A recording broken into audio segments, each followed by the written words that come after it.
wote, usiseme kama ni Muislamu tu, hapana.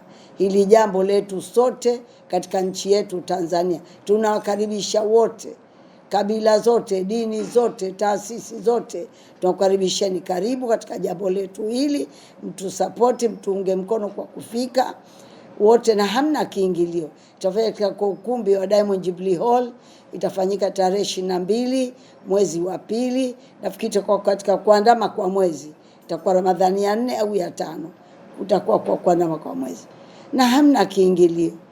Na jamani, tunaombeni kuna mambo tofauti, hebu mje mjione. Na watu wa mikoani, kila mkoa, kwa nini watu kwa mikoani kwenu wangeweza kuja na ushindi? Basi halau 2 watatu waje waone mkoa wao unafanya nini na wilaya zao zinafanya nini katika mashindano haya. Na kauli mbiu yetu, dunia bila Qur'ani haina amani. Dunia bila ya Qur'ani hakuna amani.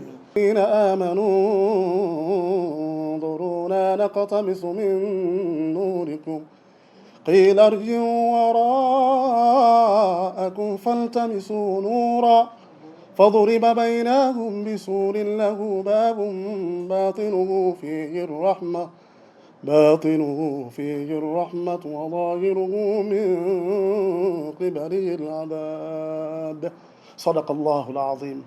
Ni kipande kifupi cha Qur'ani na kinathibitisha kwamba nyumba hii hapa tulipo ni nyumba ya ulezi wa Qur'ani, na tuliolelewa hapa ni watu wa Qur'ani. Jina langu Al-Akhi Al-Karim Maalim Mbalo, ni katibu katika eneo la hamasa na mialiko.